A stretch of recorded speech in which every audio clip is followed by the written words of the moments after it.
Hi, I'm author and historian Claire Ridgway, and in today's video we're going to be exploring a fascinating and sobering topic: mental illness in Tudor times. Now, this talk was actually inspired by a discovery that Claire Cherry and I made while researching our book on George Boleyn, Lord Rochford. Among the many rewards that George received while in royal favour was the governorship of Bethlehem Hospital, more famously known as Bedlam. He held that post until his execution in 1536. Bethlehem Hospital was founded way back in 1247 during the reign of Henry III as the Priory of St Mary of Bethlehem. Originally, it was linked to collecting alms for the Crusades, but over time it evolved into a hospital for the needy. By the 1370s, under Edward III, it had become a royal hospital. And then, under Richard II, it began its transformation into a hospital for the insane. By 1460, it was a specialist institution for those deemed mad. And yes, it's from here that we get the word bedlam. People could even buy tickets to watch the inmates for entertainment. Horrifying to us today, but a grim reflection of early modern attitudes. Interestingly, Bedlam survived the dissolution of the monasteries relatively intact because it was already under royal control. It ended up jointly owned by the Crown and the City of London, before eventually falling under the management of Bridewell Prison. That's when conditions seriously declined. Amelia Skeets explains that once Bedlam was no longer a charitable institution, only patients with hope of recovery were admitted, and families were expected to pay. Treatment was limited, a few medicines, but mostly constraint, solitary confinement, and beatings. And medicines? Well, those were extra. Institutional care in Tudor times was rare. Most people with mental illness were cared for by family, or in some cases by monasteries, which is why the loss of monastic care during the Reformation had such a profound impact. Bedlam was the exception, not the rule. By the end of the 16th century, only a few institutions, for example Chichester Hospital, offered mental health care. But what qualified as mental illness?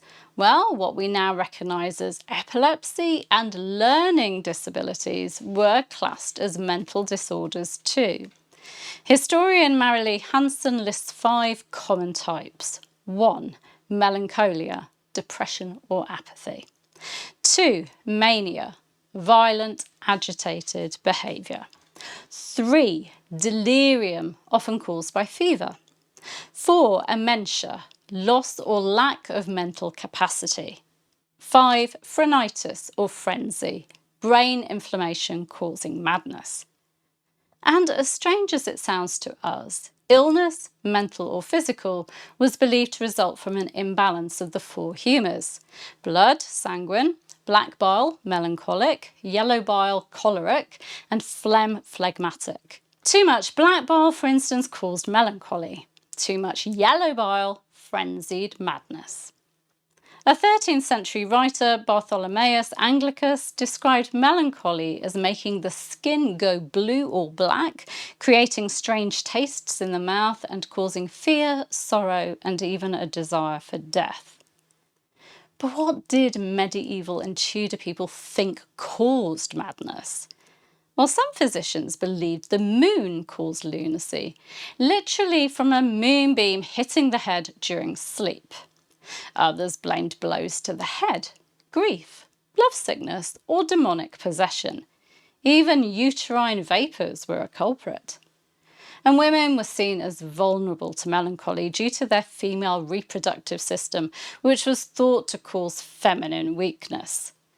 Skeets explains that Tudor physicians believed that uterine vapours suffocated the uterus and gave rise to hysterical illnesses. These vapours moved the uterus, crushing the other organs. Their cold, moist bodies were thought to be prone to imbalance. And pregnancy? Well, a pregnant woman was believed to be especially vulnerable to melancholy because the fetus was believed to be sustained by venomous menstrual blood, whilst the pregnant body overflowed with corrupt humours. One real historical figure who was said to suffer from melancholy: Queen Mary I.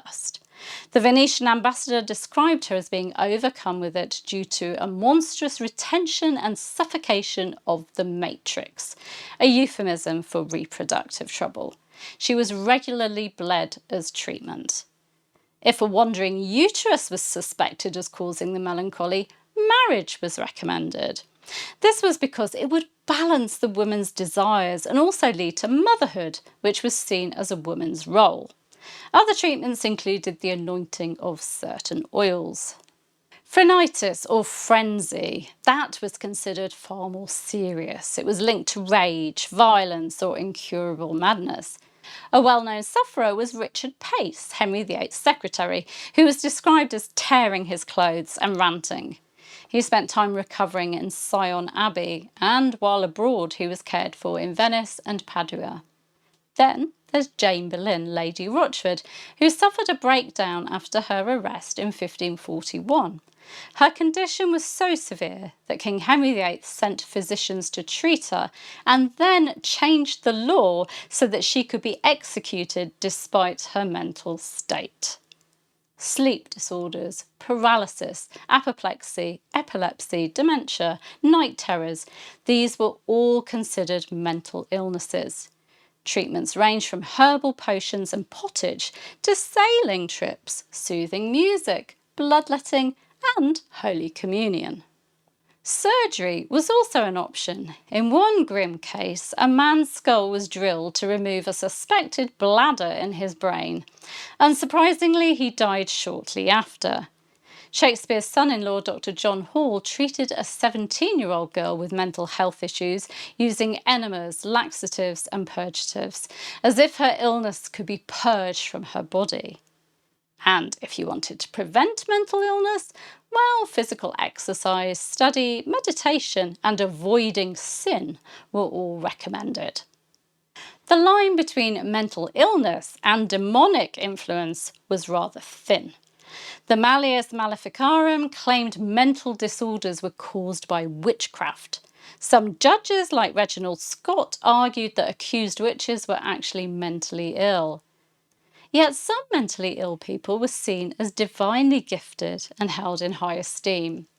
Historian Susanna Lipscomb suggests that many, if not all, of the court fools of the early Tudor period were natural fools, that is, people with learning disabilities who were seen as incapable or insensible of their actions. Yes, they were laughed at, but they could also be elevated, being considered holy and as incapable of sin, hence their good treatment and status at the royal court. But how were mentally ill people cared for? Well, non-violent individuals were typically left to family. Violent cases went to places like Bedlam. Beggars with mental illness filled the streets. Legally, sufferers were classed as 1. Idiots who were mentally ill from birth. The monarch was given custody of their person and possessions and was responsible for their care until death. At their death, their property and possessions would go to their family, their heirs. If there weren't any heirs, the monarch would keep it.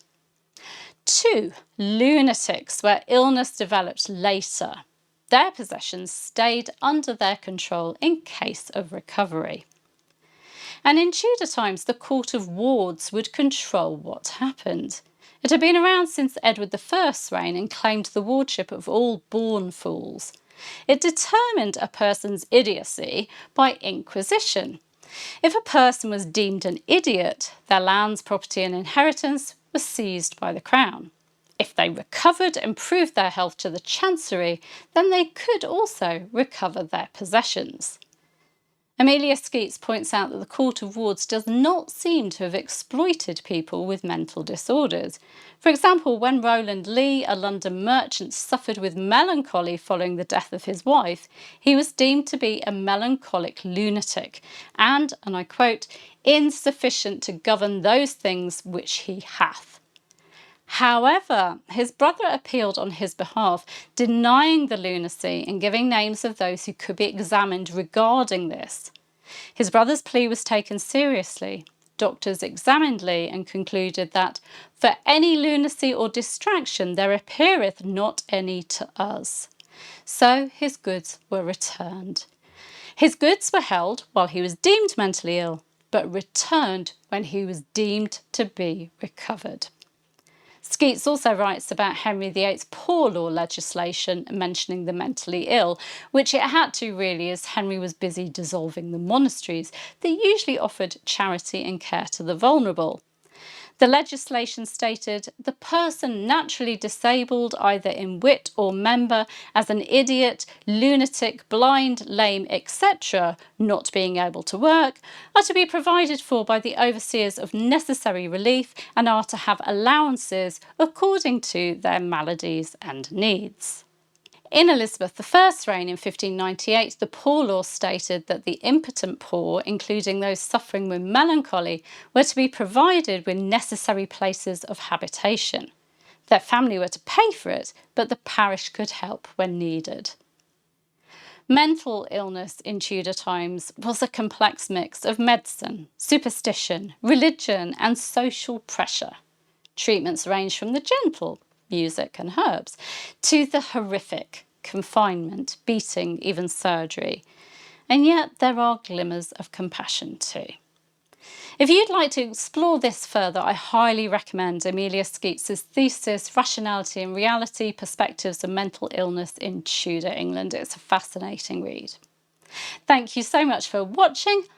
I am melting, and if you found this video thought-provoking, do give it a like, subscribe, and let me know your thoughts in the comments. I hope this has been enlightening to you.